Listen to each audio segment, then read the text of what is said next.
I used to be an assistant director for Clint Eastwood. And just the way I ran the set, he kind of like came up to me one day. He says, so you want to direct, huh? I was just trying to be the guy's best assistant director he ever had. And this is one of my heroes. This is the fourth film I was doing with him. And he asked me, I said, yes, sir. And so for that point on during that movie, he would give me little tidbits like, okay, know the story, know your game plan, we'll tell the story, but it's a collaborative art form. So if you get there in the morning and the guy handed you a cup of coffee has a better idea, say, thank you, I'll take that idea. Any director that steps on the set thinking he has all the answers is kind of shooting themselves in the foot.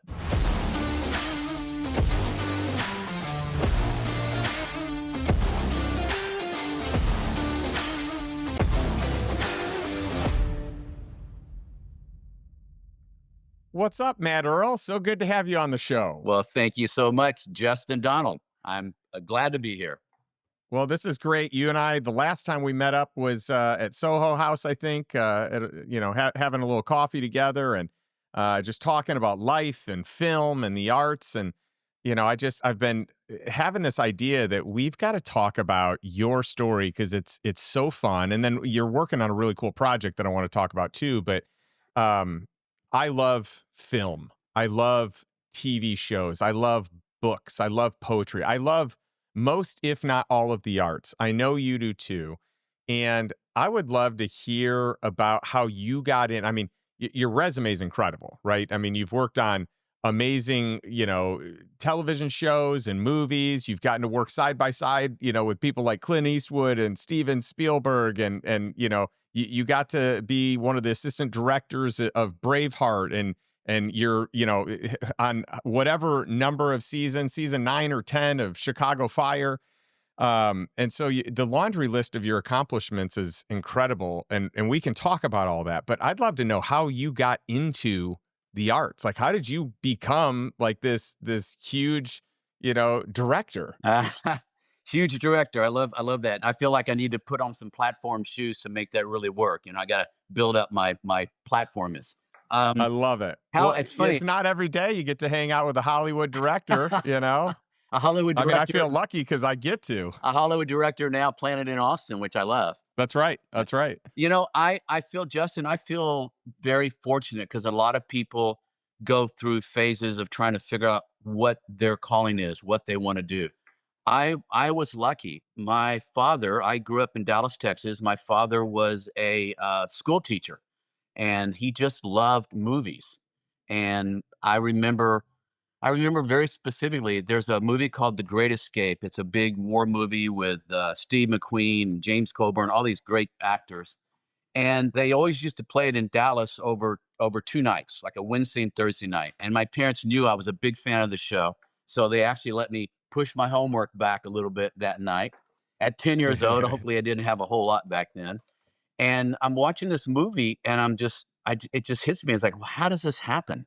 And I asked my dad, how does it happen? And my parents were the right parents because they always said, look, get something you're passionate about and then don't be outworked. Work harder than anybody else, which is a strong work ethic, which is what and tomorrow, my wife and I have done a really good job, I think, of instilling that in our badass kids. I mean, they're very focused. They have a great work ethic. So I figured out, this is a path I want to take. I want to be a movie director. And the chances of that happening and having the career I enjoy, being a school teacher's kid from Dallas, Texas, was pretty like that window was pretty slim, But I also, like say, just believe that if you believe in something hard enough and you have your goals set, that success is the only option. I paraphrasing Eminem, success is the only option. And that's my mantra, And I'm just so grateful for the career I had and for the opportunities I have. And still, I enjoy it every time I step on the set. I was telling somebody the other day, even after directing 150 episodes of television, every time I step on the set, I get butterflies because I'm a homework nut. I'm the guy on a Chicago Fire, we shoot in Chicago, they put me up in a nice, apartment. And then, I do the work during the week, and this is when we're in prep. And then on the weekends, I'm the guy that goes to the set by myself, walking around like an idiot with my script, trying to figure out where all characters are. And on that show, Chicago Fire, there's 15 or 16 actors in a room, and you got to kind of like devise how it all works out. And then it's just this the storytelling aspect of it. But I do all that homework because that gives me the confidence that once I step on the set, even though I got the butterflies clicking that I try not to tell too many people about. Now everybody's out there knows it. But when I step on the set, I have the confidence to know that my game plan will tell the story. And then I just approach it very humbly and say, okay, here's my idea, guys. See if it works for everybody. Because Yeah. I used to, like I say, I used to an assistant direct for Clint Eastwood. And just the way I ran the set, he kind of like came up to me one day. I mean, Clint's like 6'4", 6'5", and he says, so you want to direct, huh? And I was just trying to be the guy's best assistant director he ever had. And trust me, a couple of my assistant director mentors were his ADs before I jumped in. So I had big shoes to fill just trying to do that job. But Yeah. once again, this is one of my heroes. This is the fourth film I was doing with him. And he asked me, so you want to direct? I said, yes, sir. And so for that point on during that movie, he would give me little tidbits like, okay, come in with a game plan, know the story, know your game plan will tell the story, but it's a collaborative art form. So if you get there in the morning and the guy handed you a cup of coffee has a better idea, say, thank you, I'll take that idea. Because any director that steps on the set thinking he has all the answers is kind of shooting themselves in the foot because you got all these Totally. people. That guy handing you a cup of coffee, he probably got up at 4 o'clock that morning to make coffee for the crew and make sure that everybody was fed. He wants to be in the film business. There's easier ways to Yep. make a living. Right. Sometimes we do Right. some crazy hours. So yeah, I Well, just and you got all these creatives that are there. It's like, why not tap into their brain? I mean, these are people that are very accomplished that have a different way of thinking. Why not hear out what everyone has to say? exactly right. It's a different perspective. And you come in knowing your plan will work and you can always fall back on that, but it opens it up to be even more a creative process. Well, it's more collaborative. You're giving people permission to weigh in, and I think that creates like culturally just a better environment to film in. That would be my, obviously no expert, I have zero expertise in this space, but in the world that I'm in business and building teams, it's like those have been the best cultures. Those have been the best teams where you open it up and you let people have open dialogue and share feedback and take ideas and put them into play that people have. Absolutely. Absolutely. It's interesting. I gotta jump in with a little story here. Okay, I met Justin Donalds. Okay. I would say about 4 years ago or so, I met Justin. And I met him. My wife is an entrepreneur. She has a company called Women Building Wealth. And that's to teach women how to invest and engage in real estate and all that. And she's doing great. And I met Justin through one of his masterminds. And it's really interesting after we got to know each other because everybody at these different events that I go to, they always say, I'm just letting Tamar be out there and shine, do her thing. She's a real people person. And people come up to me and they say, well, what do you do? And I tell you what, Justin, I always lead with, well, I'm a husband and a father, and just Love let that. and let it sit there. And then, some of them will go, oh, okay, that's cool. And some of us go, oh, that's great. And then the next step is, so what do you do for a career? And and I say, I have friends say, why don't you put yourself out there like that? I said, well, because when I say I'm a film and television director, it kind of changes the dynamic of the situation. Hmm. But long story short, when I met Justin and we started hanging out a little bit together, he told me that two of his childhood dreams was to be a fireman and an actor. That's right. So here we go. I'm doing this show. I'm going back in a few weeks to do my 17th episode of Chicago Fire. I love working with those guys. So invested there. And you know, wait, there's actors and it's a fire show. So I said, Justin, let's go. So I got him up there on set. I almost pulled off getting him a line. It didn't quite That's work. right. Not that, We were close. but I got him suited up as a fireman as a background artist. And I put him in as many scenes as I could, and walking through and everything. And Justin, of course, being Justin, hit it off marvelously with the group. I mean, it's like I'm sitting there on the set, and and everybody's off, and we're lighting and everything, and then I say, the DP says we're ready, and the AD goes to get the cast, and is like, where are these guys? Well, they're hanging out in the next room having a chat with Justin. So they appreciate, and of course, I rolled out the carpet. I said, here's my buddy. He's a badass, entrepreneur, lifestyle investor. You guys have got to get to know this guy. And by the way, he wants to be a fireman and an actor. So have at it. And so they just embraced you. Got all these pictures with you, which will pop up on my feed once in a while. And I always get a kick out of sending it to you. Old I school. love it.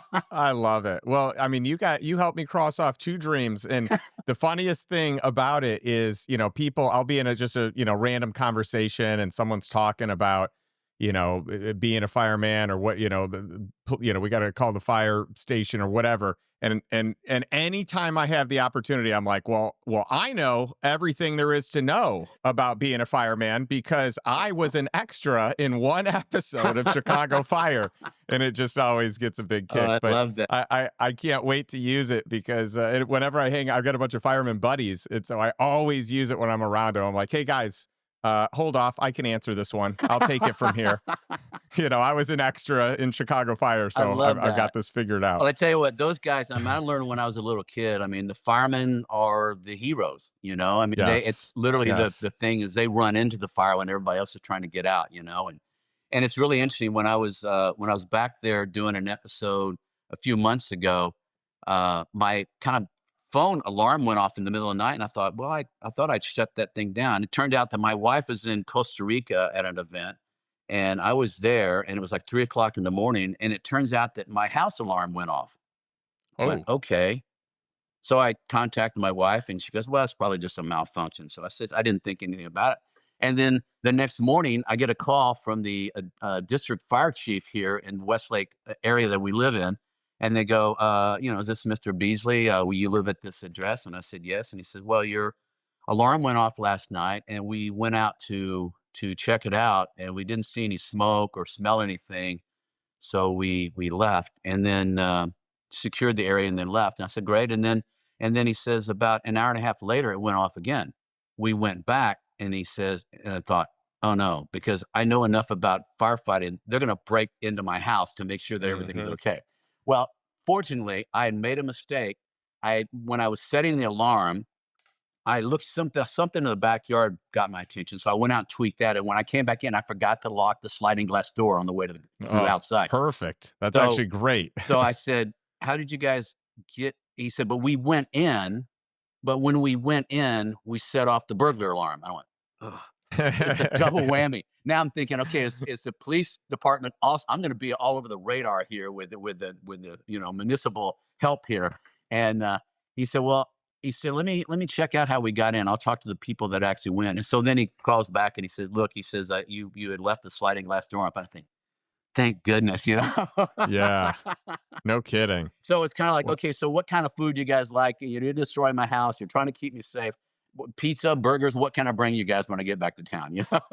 That's awesome. Well, and thank you to all of our firefighters and police officers doing great work. I mean, you guys and gals do such a great job on so many levels. So I'm super thankful. We've had a few situations, and they've come in handy in emergencies. Yeah. So for our family, we've had 2 specific situations, and I'm very thankful. I tell you what, those, like I say, those men and women are the heroes, Oh, And yeah. when we shoot Chicago Fire, part of the episode, we actually shoot in a live firehouse, We set up a big tent on the outside of the firehouse for them to put their real trucks. But being in that environment, it really hits you because you're in a real firehouse and you hear those alarms go off. And Yep. you hear, sometimes those guys, they go to work, they have no idea what they're going to do that day. They show up, it could be a cat in a tree, or a multi-car crash on the freeway, or a high rise on fire. They don't know, but you hear that thing and you go, God, these guys are jumping in these vehicles, heading out, and they're not really sure. Sometimes they get more information on the way, but a lot of times they just get up and go and figure it out when we get there. It's pretty crazy. Yeah, for sure. And I want to give a shout out to my friend Mark Dimitrovich, who owns the bar Lottie's, where you guys have done filming in, and and you've built your own Lottie's in Right. Chicago that I've gotten a chance to hang out at, and I mean it's identical. It's so cool. It's so funny. I couldn't believe that you actually knew the guy that owned the bar that we utilize. It's so cool. And it's a great bar. It's That's such a funny. cool spot. And It's a and really Mark's just cool. amazing. It's a neighborhood bar, really nice. So getting Well, back to continuing my journey, like I say, once I figured out when I was really young what I wanted to do, and I knew I had to like just really grind down to get that done and focus and like, read. And I mean, I was a movie nut. My dad, one of the things that he did, we'd go to the drive-in movie. And oh, I fun. remember going to a drive-in movie one time and seeing Fistful of Dollars, Few Dollars More, and Good, Bad, and Ugly. I don't know if I was able to stay awake through all three of them That being was a banged, three-peat. but I You did remember a marathon run? it was a Clint Eastwood Western marathon. Wow. But what was That's really interesting is amazing. I still remember driving out because they used to have gravel in Dallas. They used to have gravel on the at the drive-in movie. So I remember kind of being asleep or dozing off, and my dad, of course, stayed to the end, driving off and kind of hearing the tires against the gravel, and that's a great memory of that thing. I What's love also that. as a tribute to my dad, what happened was I got to work with Clint Eastwood, who I can probably say is one of my mentors, because I did a few movies with him, and he taught me a lot. You can't be an assistant director standing next to a Clint Eastwood and not learn a hell of a lot about filmmaking. You I'm know, sure. he's something special. And Well, he's 94 years, something special because he's not only an amazing actor, he's an amazing director, right? absolutely. So I mean, it's hard to bridge that in from what I've learned. Right, and 94 years old and just directed his another movie. It's like, dude, that's a target, Unreal. I don't know if Yeah. I'll make it that far, but that's a target. But the tribute I got to do with my dad was a scratch golfer, and he tried and tried Okay. and tried to get me involved in golf, and I thought it was kind of boring, because I didn't have the focus to concentrate in order to get good at it. So I'd Yep. smack the ball around, but then had no idea that I really wanted to go chase it down the fairway. But because he's a scratch golfer and Clint plays golf, when I was a second AD, second assistant director on a movie called Pale Rider, which was a Western. And Mhm. I got my dad, I flew him up to Sun Valley, Idaho, and he got to play a round of golf with Clint. He kicked Clint's butt. That's awesome. And because Clint's such a competitor, my dad was happy, but Clint didn't talk to me for 3 days after that. I love it. You can see that he's competitive. Oh, You can yes, totally see absolutely, that. absolutely. So, like I Oh, said, that's getting so back to my cool. journey, what happened was I went to SMU, went to film school at SMU, and there was one film company in town at the time. And this is tricky because they it's called Mulberry Square. The gentleman that ran the company is a guy named Joe Camp, and they made Benji movies. There was a little dog. They made this movie. I think the first movie they made was I was still like in high school, and it was like they made it for $350,000, and I think it grossed like $20 million, something crazy. Whoa. But that was the only game in town, so I basically went over and I'll work for free. And they go, well, you like the sound of that. So they paid me minimum wage. I was going to school during the day, and in between classes, I'd run over and like literally fill up the Coke machine, deliver the mail, go run the errand, pick up the groceries. I would do whatever I had to do to do the day job and still go to school. And then at night, the bonus was I got to go in and work in editing, which is one of my Oh, loves. I mean, nice. some of my cinematic heroes when I was in film school were the directors, sure, but I loved the editors. There was a lady named Verna Fields who was Spielberg's editor, edited Jaws, and then another editor named Didi Allen, who was like my one of my heroes. And later on a second unit called John Q for Nick Cassavetes that I was directing, I got to work with Didi Allen, and it Oh, was that's like cool. she has no idea still what this meant to me. But on movies back then, you'd go and you'd shoot the day's work, and then and then that next night you would look at the dailies from the night before. They'd screen them for the crew, and I'd always sit behind Nick Cassavetes, who was the first unit director. I'd sit behind him and Verna. I mean, sorry, him and Didi Allen, because I'd want to hear their thoughts. And then at the end, because I was directing the second unit, all this great stuff with Denzel Washington and Ray Liotta and Robert Duvall. It was a really great cast.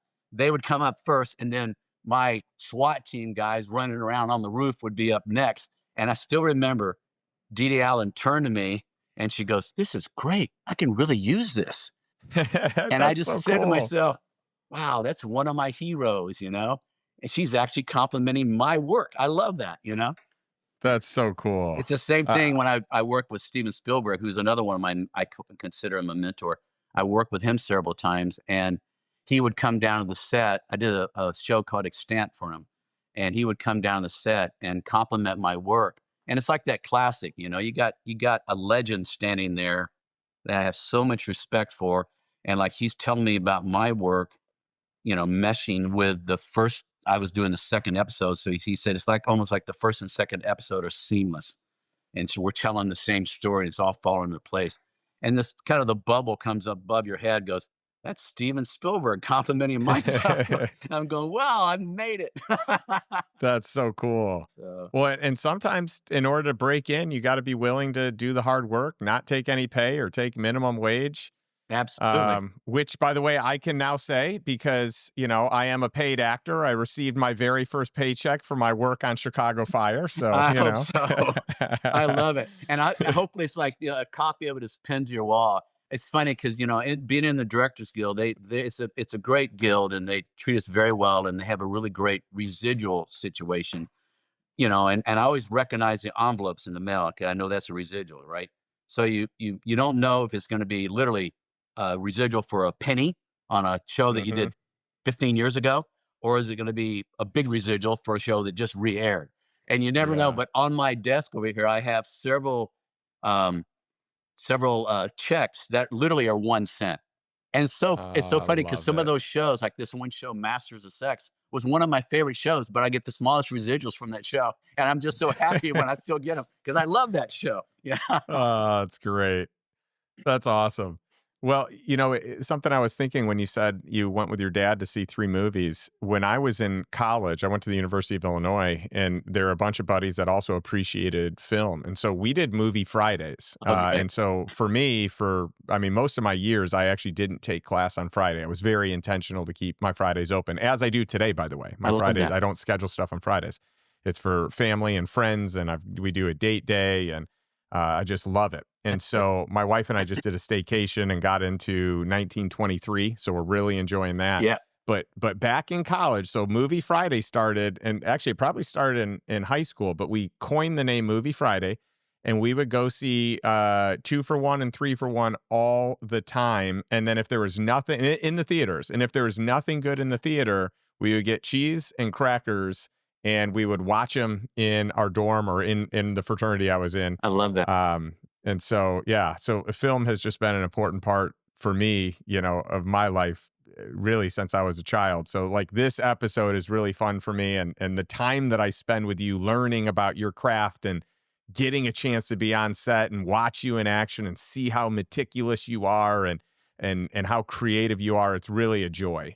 Well, I thank you for saying that. I say, and I think it shows. I just love it. I mean, I've got this whole thing about gratitude, Justin. I mean, I wake up every day. Tomorrow and I have a cold plunge in the backyard. It's not a lot of fun. You get in that cold plunge, you freeze for like 4.5 minutes, and then you get out and you feel great. And then I Yeah. come in, I do my qigong, right? And then I do my meditation. But the first part of the meditation is always just kind of leaning into gratitude and just saying, look, how fortunate am I to be able to Yep. have a beautiful family, live in a great environment, have beautiful friends, and be able to do what I love doing for a career. Because I seen Yeah. when I was growing up, some of my dad's friends, I saw them so much just looking at they're living for the weekend. And that's Yeah. that, that's I mean, some people look, That's the God bless majority. I it, really think it's the majority of people. that's sad, and like, look, it's a privilege to be in a position like you and I and so many of our friends to do what we love. You know, That's right. I mean, my goal, I think, is seeing friends of mine, dads back when I was a kid. It's like I just said, man, I want to wake up. It might not happen every day, but I want to wake up heading to the set and going, man, God, I get to do this today. This is great. And I Yeah. always approach it, Justin, it's like, this may be the last time I get to do it. So I better make it count. That's wise. I think it's wise because we don't really ever know. But I love that you have that childlike enthusiasm each time. And by the way, Tamar has that as well. Like you Absolutely. both have such great energy, and I've loved having you guys as members of the Lifestyle Investor Mastermind and getting to know you over the years. I mean, yeah, I think, 4 to 5 years or so. It's been wonderful. It's great. And I tell you what, one of the great things about your mastermind, Justin, is the people. You know what I'm saying? Mm, You've obviously curated a great business, but it's the people that are the important. I mean, that's the thing. I mean, we have it's really interesting in Los Angeles. I mean, it's a gypsy lifestyle. I think we've talked about this. we You have. put together, whether it be a movie or a TV show, you put together a big group of people, and you work really hard for an intense period, and then boom, and then you may not see some of those crew members for 2 or 3 or 4 years. You may never see him again, Wow. or you may see him on the next job. And Los Yeah, Angeles is not the easiest place to get around. I mean, people think that right. Austin has traffic. No, Austin has rush hours. In That's right. in LA, my oldest daughter is a musician. She lives in LA, and I was out there a few weeks ago, literally sitting on the 405, which is 6 lanes, and it stopped, and it's 10 o'clock in the morning. And I'm looking around going, I don't miss this. Not at all. I get the biggest kick anytime people say, "Oh, Austin has so much traffic," because you're giving your LA example. I lived in Chicago, and I'm always like, You don't understand traffic. This is wonderful. There is no issue here." Exactly, exactly.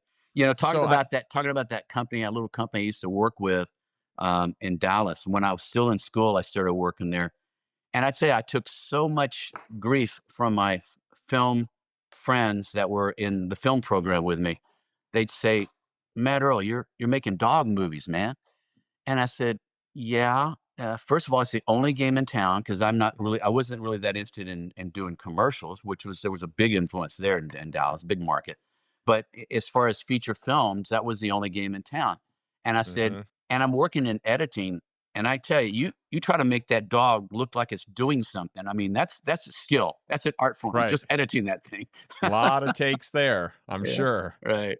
Well, everybody thought they were going to come out of school and be the next Steven Spielberg, and I've been lucky enough to work with the guy a few times. So there you have it. Yeah, Yeah. it's hard to get your foot in the door, so it's funny hearing people being critical. You're taking your shots to Right. get your foot in the door, and those shots have given you the opportunity for the next door to open. 100%. And so it's good that, it's like however you start, you got to get started. So start Start. building a relationship, start Exactly. doing the work. Yeah. I And like that. How do you get started? You start. that's right. That's a good one. And now there's a really big movement. You and I have chatted about this a little bit, but to bring filming, film production back to Texas. Yes. And there's a bunch of actors, famous actors that have kind of like a commercial. Matthew McConaughey and Woody Harrelson, and a ton of other people. Yep. But I'd love to hear you talk about that a little bit before we get into your newest project. Well, I love that. I mean, there is a tax break here now, but they're really pushing. I think it's actually on the governor's desk to like expand that, and I think they're Hmm. going to maybe double the amount of tax incentives. And part of the thing is if you have a Texas-based story, and if you have a majority of your crew based in Texas, that helps check the boxes to get those tax breaks. And so it's like, when I used to do shows in Atlanta, they had huge tax breaks. I mean, a producer would literally step off the plane and they got a third of their budget back just because they were filming in Atlanta. That's right. And there's a lot of competition there, but if Texas gets to that level, that's going to help out tremendously. Well, it's going to be incredible. I mean, think about all the business that the state of Georgia has scooped out of Hollywood. Hollywood's Absolutely. so expensive to produce. You got a lot of hurdles to jump through. Yeah. You've got Georgia, Atlanta, and by the way, I've been to Tyler Perry's studio. It's Yeah. incredible. He does. It's actually really hard to get on his sets because he doesn't really let anyone in. Right. So you have to have some special favors. But he's got like a White House, like a replica of the White House there, and like all this cool stuff. It's a monster Right. facility. And it was really cool to be there. And I'm excited to see Texas doing this so that, as investors like me, you and we've invested in films before. Right. Like I love the idea of being able to invest in more and have more tax advantage opportunities there, like what Georgia has done inside of Atlanta. But, Right. statewide, they've changed the game. and they've opened up the playbook to be able to film in other locales. Like, you don't just have to film in Hollywood now. Absolutely. Yeah. You have to tell us about one of my all-time favorite movies, Christmas Vacation, because I know this one's near and dear to your heart. And I watch it every year. I've watched it many times over my lifetime. I crack up all the time. Chevy Chase is just the funniest guy in the world. What was it like working with him? How did you even make that happen? It's really interesting. My connection with Chevy Chase, when I was still working for that little film company in Dallas on a binging movie, there was one called Oh Heavenly Dog, and it starred Chevy Chase, Jane Seymour, and Omar Sharif. Okay. And Chevy Chase, I think they paid him a lot of money for like a week and a half's work, right? And it turned out that when we connected on that, we realized that we had the same birthday Oh, in love October. it. And so, cut to many years later, I was just the assistant editor and the assistant to the producer back then on that show, on that movie. But then here it is, like many years later, I'm the assistant director now on Christmas Vacation. So, being from Texas, my name is Matt Earl, and people go, Matt Earl, that's your last name? So, no, Matt Earl. It's like Joe Bob, Betty Sue. It's a two name first name. So, Chevy remembered that, but he didn't think about the Earl part. He says everybody in Texas is like a Bob, so it's like Matt Bob. So he used to call me Matt Bob, you know. But it was a really interesting movie to do. Once again, it was with a director, Jeremiah Chechik. It was his first feature. He was a Wow. first feature, brilliant commercial director, but this was his Unbelievable. first feature. So I got hooked up with the guy, and we did the movie together, and we shot in Breckenridge, Colorado, up on the side of a ski slope. This is the craziest thing. I literally lost both of my assistant directors, my second ADs, to altitude sickness. Oh my They both goodness. wound up in the hospital at the same time. And I'm sitting up on the side of a mountain, and we used to get people up the set. I could see base camp down there where Chevy's trailer was, and I just couldn't get anybody to get him to the set because I had no assistant down there. So I would say, can anybody down there get him on a ski, and get him up the hill? I need him. So he would come up the hill. They would put him on the back of a ski thing, and he'd zip up there. But I had no help for a while. And then Oh my we goodness.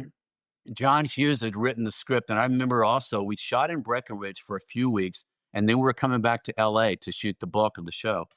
And John Hughes had written it, but he was involved in another project during our first part of our thing. So I remember the producer, Tom Jacobson, who wound up being the head of Fox at one point, called me on a Sunday. I'm getting ready to get on a plane to fly back to LA, and we had like a couple of days off, and then we were going to start. And he goes, "Oh, by the way, here's the new script."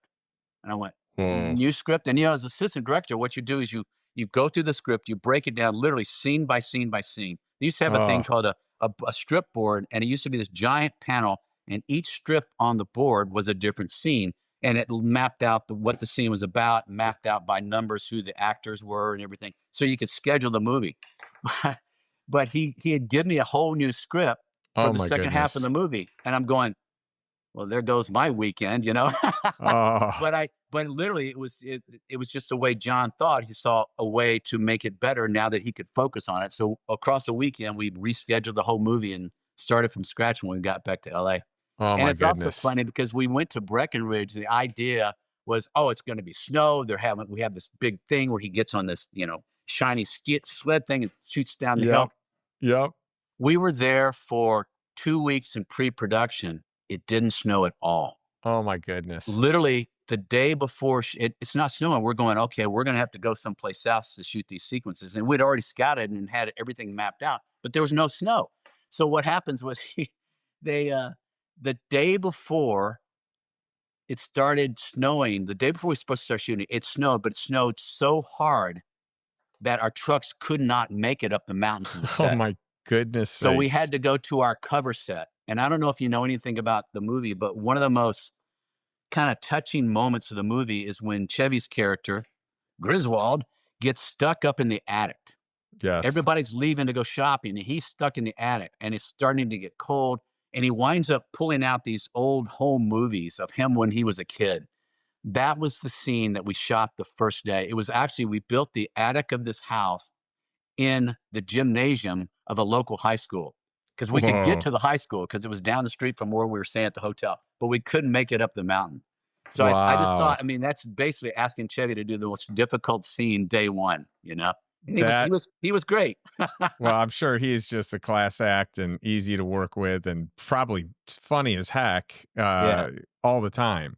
Oh, he's definitely, I mean, he's zipping the He's one-liners, you quick. know, He's very all the time. quick-witted. It's funny, I mean, when I moved to LA, since I'd worked for that little company in Dallas and we wound up shooting a lot of stuff in Europe. In Europe, the assistant directors were directors in training. Like I think even in France, like Francois Truffaut was once an assistant director. So once I worked for that company for a couple of years, okay, now it's time to really hit my career. I got to move to LA. I had to move to LA and start over. But what I'll do, I'll be smart. I'll be an assistant director and work my way up to directing. And what happens in LA, different than in Europe, in LA, in Hollywood, the assistant director is a manager. They Mm. schedule the movie, they run the set, they help everybody focus in on the director's vision. So that was a whole different thing that I learned and got pretty good at it. And I got to tell you, looking back, people go, "Wow, man, you could have directed years ago." I said, "You know, you stand in the trenches with the Andy Davises, Penelope Spears, the Mel Gibsons, the Clint Eastwoods, the Steven Spielbergs. You stand next to those guys while they're directing. You're going to learn a hell of a lot about directing." You That's know. right. In Oh, fact, I thanks for saw the sharing. it's just I tell you, it's just a trajectory and then moving into second unit directing and then moving into full-time directing. It's been a good So run. good. So good.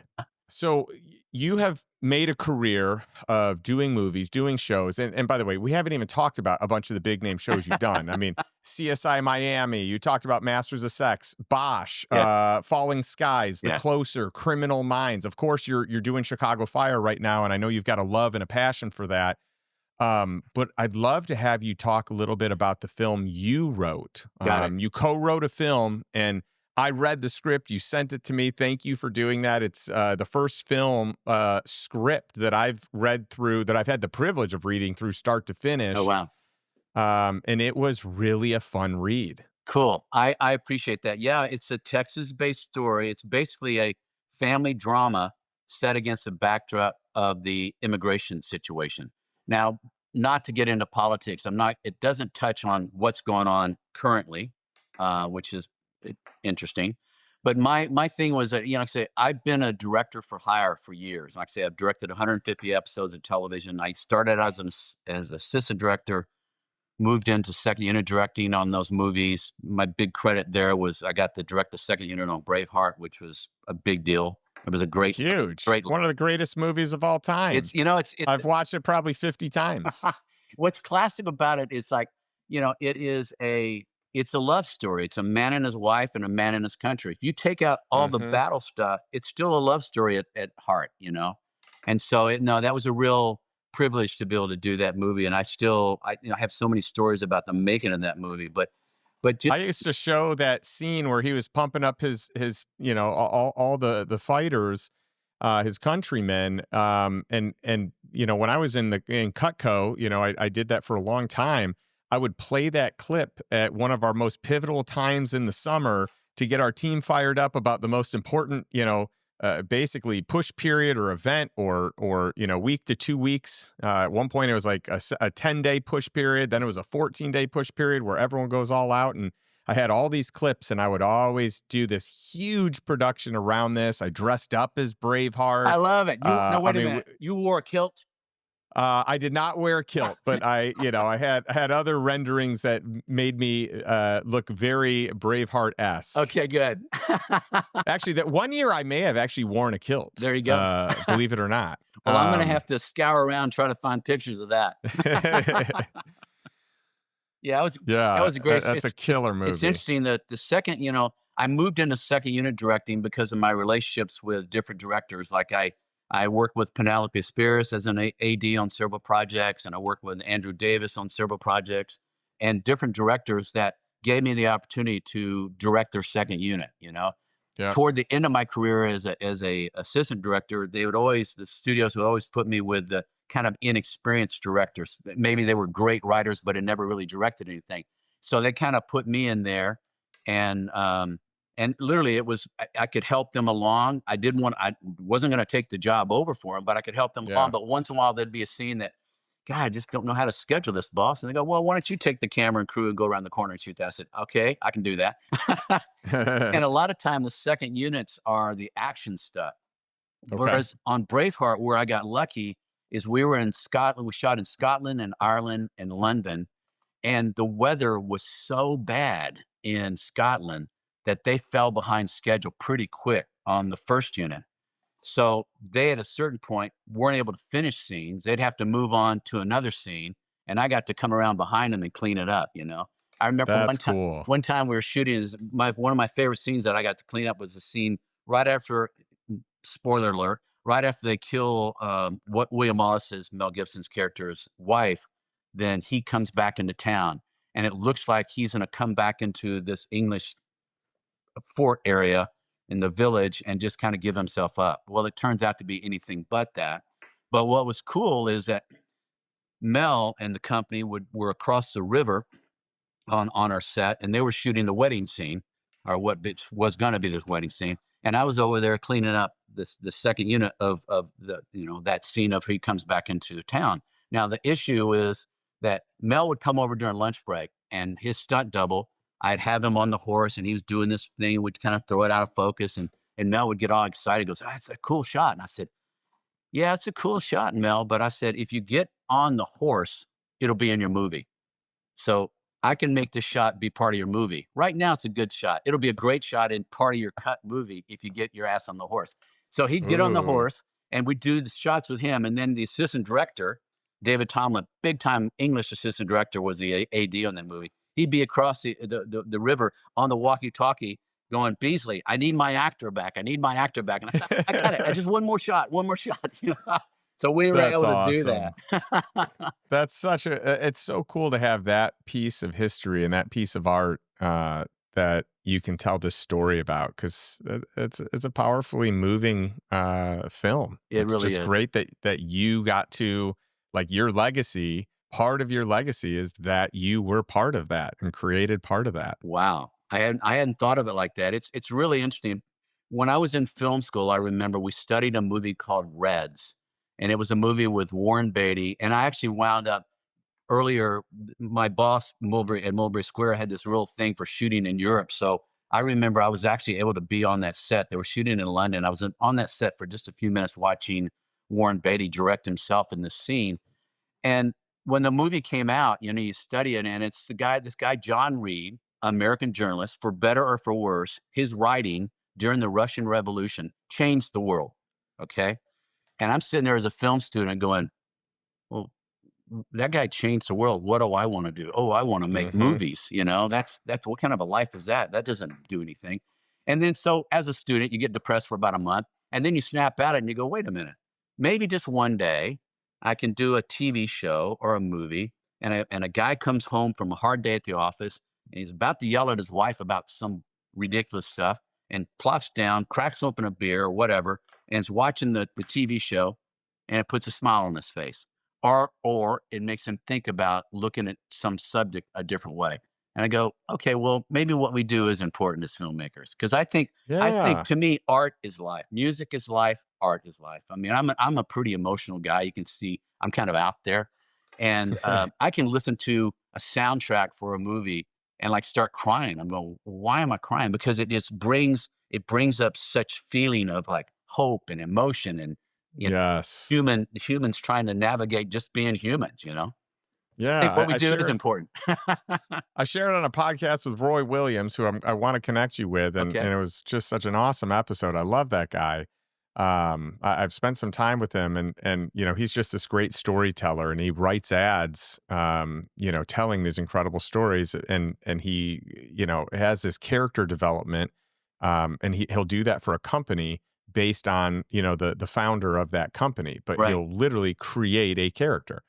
But he's just talking about the beauty of film and the beauty of the arts, and that it's an escape, and people want that escape, and they have all these receptors, and it's so much easier for people to imagine what isn't real than what is real. Right. And I told him, for me, like film, TV. books, like that is my escape. I've got a brain that works on autopilot that is hard to turn off. And I would never change anything, because, because of this brain, I've been very blessed. But, the flip side of it is sometimes it's hard to go to sleep. Sometimes it's hard to stop problem solving. Sometimes like it just wants to run and fix things and optimize things. And I always have a new idea. I mean, it like this incessant ping of new ideas, new things. And so my way to actually get it to turn off is to, get into a great I film, love get that. into a great TV series, get into a great book. And that, I don't know if this is a healthy coping mechanism or not, but it's the thing that has worked for me. And the funny thing is, I get these great ideas then when my mind is kind of like calm and elsewhere, that I can then translate back into my business or into another business or into a connection that I want to, tie a couple people, connect a couple people. And so in this creative place where my brain can wander, it allows me this creativity then when I'm inside my business or inside, networking or whatever. I love that. I mean, it's funny. I mean, you're talking about the whole creative process. It was probably one of your events recently. And I remember walking by a friend of mine who's an entrepreneur, and I overheard him say, "Well, I'm not very creative." And it just stopped me in my tracks. And I turned back and I said, "What did you just say?" And he said, "I'm not very creative." And I said, "Dude, you're an entrepreneur. All you guys do is create." That's Right. crazy. I So have such true. respect for that, So true. Yeah. So no, I Well, mean, my movie, like I say, as a director for hire, like Paramount will call up my agent, say, "We want Matt Earl to do this series," or Warner Bros. "We want Matt Earl to take a crack at this script to work on this movie." That I'm your guy, and like I say, I've built a really good career in this. But then I came up with this idea by doing a lot of research. I mean, I grew up in Texas, so I know there's some issues at the border. And once again, not to get into politics, but there's people caught in the crossfire there that yes. are good people, and they're just. I mean, Yes. you think about with some of the issues that we have in this country, that is what it is. But there's people in other countries who have it really a lot worse, and all they're trying to do is to make a better life for their family.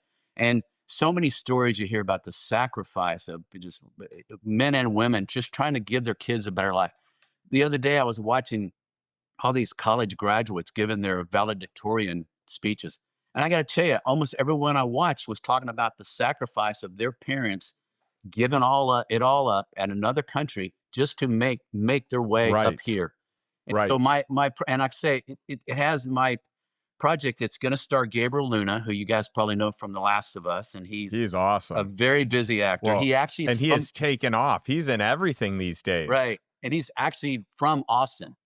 And Okay. That's super cool. I did a series with him called Matador. It was actually Robert Rodriguez, who's another local filmmaker Oh, here. I love his stuff. We did this series together called Matadors, where I met Gabriel, like just maybe 6 or 7 years ago at least, and we just remained friends. So I had this idea about this character who is he's an immigration attorney. Carlos is the guy I called him, and he used to work on the border. And because of a series of events, he was trying to help this little girl who was alone, and he lost the case, and she wound up being put in detention before she was shipped back to Mexico, and she died of exposure. Mm. So that kind of tore Carlos's up. So he said, I can't deal with this anymore. So he moves the family to Austin, and I want to shoot this thing right here in my backyard, basically. He moves the family to Austin, and he still works as an immigration attorney. But what he does is he helps a Saudi Arabia prince that wants a green card. So he's into that kind of high profile stuff, leaving behind that kind of the tragedy of these people just trying to get a better life. Meanwhile, he's got a young cousin who's 17, who's in Mexico, and because of some circumstances, is forced to join a gang. And it literally is one of those things like, you join the gang or we'll take out your family. It's like, that's not much of a choice. So he Right. joined a gang, and because of that, his father gets killed. So his Mm. mom says, "We are out of here," and they start heading north. And she gets held up at the border, actually gets injured at the border, and then Mateo, the young kid, winds up working his way to Austin, and literally through a couple of circumstances, winds up landing on this guy's front step. It's like, okay, this is blood. What are you going to do about it? I know you don't do that life anymore, but what are you going to do about this situation? So you can see how that conflict brings him back in to just try to do the right thing. And because I'm a white guy living in Austin, I didn't want to be the white guy trying to get the script. So I wrote it out, and then I went to my friends at University of Texas, which I do some guest lecturing there once in a while, and said, "Look, I need a Latino writer that's going to help me, that's going to make sure that this thing is authentic. Because first of all, I want to make sure I have a chance of getting it made. And then second of all, Hmm. I want to make sure it sounds real, feels real." So they introduced me to one of the guys that actually helped me. Miguel Alvarez is actually a professor at UT, film professor. So he helped me for a while. And then he got a big hike in his job there. He was kind of wound up being one of the heads of the department. So he said, "I'm going to pass you off. Here's some other people to meet." So I met a graduate student, Tom Santos, and he helped me with the script. And now we're doing something that I've never done before because, as I said, I'm a director for hire, and I'm out there shaking the trees to say, who wants to jump on board and tell this story? And it's not like a preachy story. Like I say, it's a family drama against this backdrop. But what it is, it's just hopefully getting people to look at a subject and just move the needle. That's all I want to do. Just want to get them to take a look and say, maybe this kid does deserve a break. What if that was your kid? I mean, look, Justin, I mean, we all have privileged lives. We have beautiful families. By chance, we were born here. I Right. mean, they don't have a We chance hit the where they're lottery. born.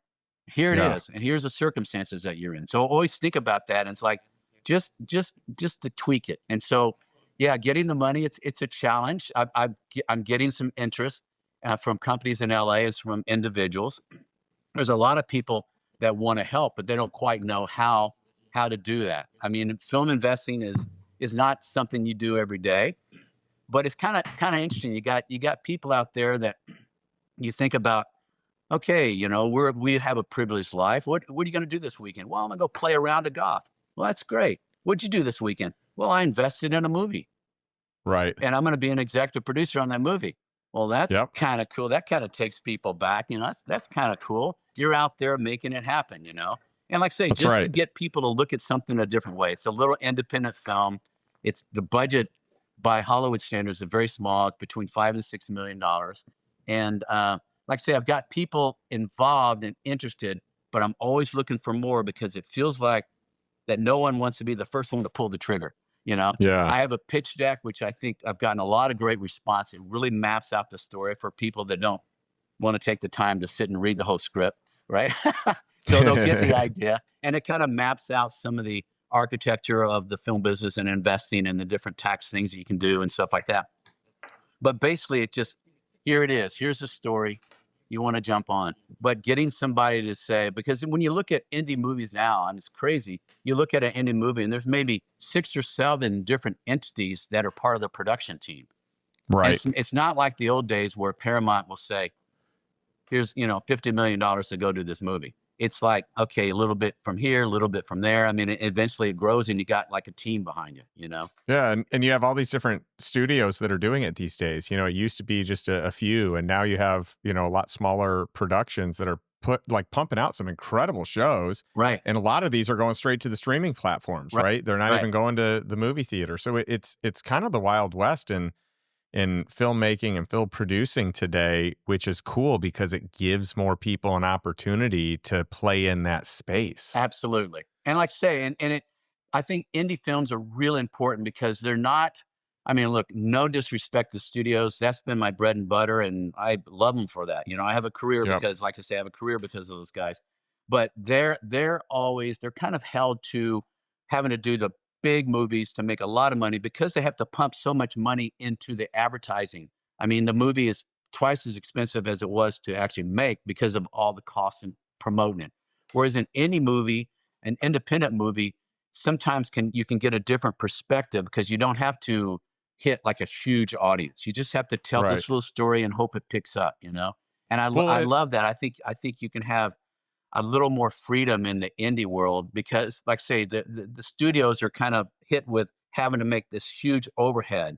And trust me, they're very successful at it, and I'm loving them for it because that's been my career, and it still is part of my career. But this is something that I want to kind of go out and tell the story, and I'm looking for the right people to help me out with that.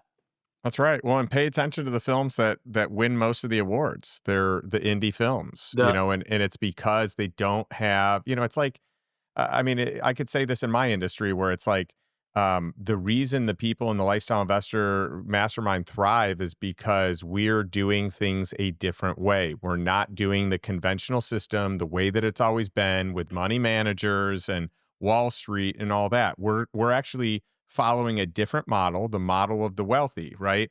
Well, you could look at film the same way, where it's like, yeah, here's the playbook if you want to create a big action thriller or a big kids movie, right? But the playbook for like the highest level of artistic creativity and what wins the awards are the ones where there aren't parameters that have to be hit or met or thresholds or have to spend so much, and it has to have this type of box office appeal or return, or you tell the story, right. and then it does the rest, Exactly. Now, and I so think I think you have to really stumble to have a movie that is not a $1 billion movie. That's a $6 or $5 million movie. Yeah, it's a struggle to get that to not make money, because the goal is to get it in the theaters, get a little theatrical release, and then there's so many streaming entities that movie is going to make their money back and then some, based on the revenue that you can can gain just by all the different entities to watch it. And like, look, totally. kids watch on their phone these days. So Well, I love it. I love what you're up to. What you didn't dive into is this wonderful character development, and I know there's only so much time, but like, Carlos and his wife, and just their relationship and the intricacies there, and the family element, and I love that the kids' names in the movie are named after your kids. Like, I think that's beautiful. Like that's such a cool way to do it. And then you've got the gang aspect, and right, kind of like the violent, part of it. You've got like the government agency that's trying to do their part, and and then you get to like, well, this is the way that we're told, and then but this is right and wrong, and what do you perceive as right and wrong, and so it's just really well done. And where can people reach out to you to learn more about the film, and if they want to be part of it? sure. I think the best way to just hit my email, which is okay. My name is Matt Earl Beesley, and it's Beesley. So my email address is Beesleyman, Beesleyman, one word, @gmail.com. I love it. Yeah, and I'm really, Hey, yes, I love the fact you touched on the different characters, because, like I say, what I'm trying to do, I'm not preaching by doing this movie. I'm just saying this is happening. This is an aspect. Let's move the needle by thinking it this way. And like I say, that Carlos has got a wife who looks at him as like maybe someone who's lost his passion. You know, mhm, he's got kids that he are still involved. I mean, they know he's a good dad, but he still is distracted by his work and not really, you know, passionate like he used to be. And then yep, I've got a trying to look at the other side of the coin. There's a character named Jackie who is a border patrol person, and I have Kara Kilmer, who is one of my alumni from Chicago Fire, to play that part, who's also a Texan. awesome, She's a Texan. awesome. She just moved to Fort Worth. Just Okay, outside of Fort Worth is where she grew up. So I know that I'm trying to stack the Texans with us. So she plays a border patrol person, and her dad is on leave. He's a retired police officer, and he's got a certain perspective. Jackie's husband was killed in Afghanistan, so you, mm, you got that whole military background with her, and she's got a little daughter, and she's just out there trying to make a living. And through this event that happens with Mateo's mom, she starts to see that there's other sides of this. I mean, the thing is, on all movies like this, you want to have the character development. You don't there's no point in having a character start out at one point and be the same character to the end. That's not the right, journey. You want to right. see their weaknesses. You want to see that they're real humans. You want to see them take the ride. And I believe we've done a good job of developing the characters, and I've got brilliant actors. I mean, Gabriel is a rock star, just to help us tell the story, and to bring people in and say, "Hey, I can relate to this guy. I can relate to that person. I can relate to the dad. I can relate to the conversation he's having with his daughter, that telling her that she's doing the right thing, even though she's going, well, maybe there's more to this than just picking somebody up off the street and putting them in detention, you know? So I think all that's important. I think, Justin, it's really interesting. I think about storytelling, what we do as filmmakers is no different than 2,000 years ago, a bunch of people sitting around a campfire going, once upon a time, you know? Right. What is cool about it is we just have these really interesting tools. We have beautiful actors to play the parts. We have cameras, you know, we have the great lighting. You can tell it in an imaginative way, but it's basically just storytelling, you know? Yeah. Yeah, it's a beautiful thing, and I'm so just happy you were able to join us today and share your story, share your new project that you're working on. Tell everyone the name of it as well. It's called Fronteras, Borders and Boundaries. Love it. Well, anyone that's interested, please reach out to Matt Earl. I think this is going to be a really beautiful production, and it's something that is close to my heart as well. So I'm excited to, be around and be helpful, and try and connect some dots. And I'm just excited to see the finished product, man. So thanks for joining us today. Well, as we say with Eminem in mind, success is my only option. I love it. That's so great. Well, I love ending every episode with a question to our audience. And that question is this: what is one step you can take today to move towards financial freedom and really move towards living a life that you truly desire on your terms? So, again, not by default, but a life by design. We'll catch you next week. Love it. Thank you, sir.